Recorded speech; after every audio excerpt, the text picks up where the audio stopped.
Bonsoir, je vous présente le salut fraternel des camarades de l'intérim. Durant de nombreuses années, j'ai eu le plaisir d'assurer la responsabilité de l'intérim à la section fédérale des services avec Mathieu Maréchal. DSC chez ADECO, négociatrice en branche avec la complexité d'obtenir des accords spécifiques aux salariés permanents et aux salariés intérimaires. Le développement syndical est le sujet central de ce congrès. On ne peut pas dire que c'est un sujet que l'on découvre, mais c'est un sujet auquel il faut s'atteler pour aller dans le même sens. Où en est-on? Que voulons-nous? La bataille du charbon est terminée. Plus de 40 ans que le taux de syndicalisation avoisine les 10%.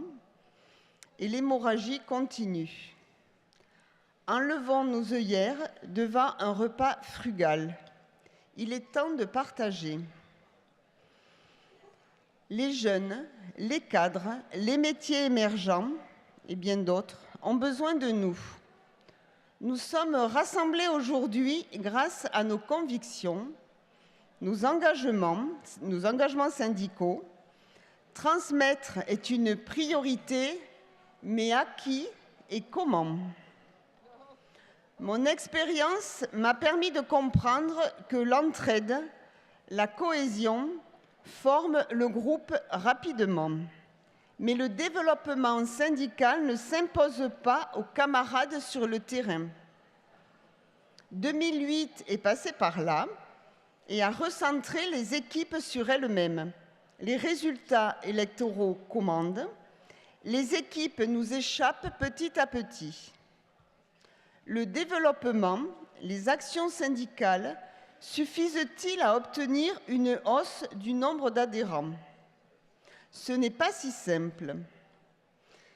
L'engagement syndical doit-il être enseigné aux camarades?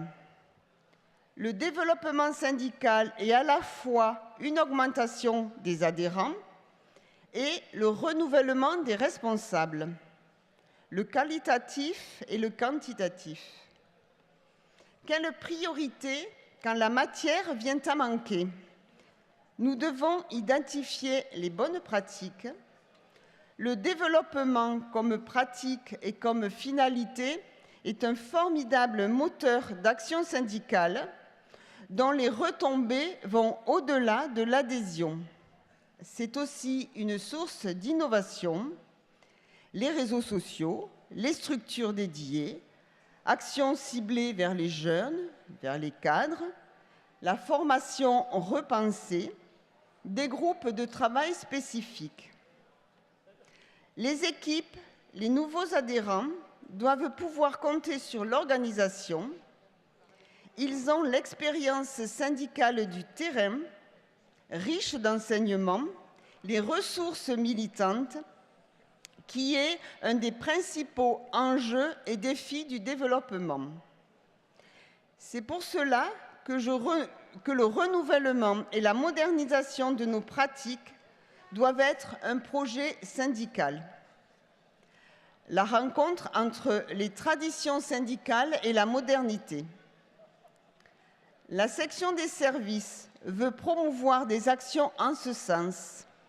Et c'est pour être plus visible que plusieurs syndicats ont présenté la candidature de Nicolas Fentreny au poste de secrétaire adjoint de la FEC-FO. Vive la section des services, vive la FEC-FO et vive la CGT Force ouvrière.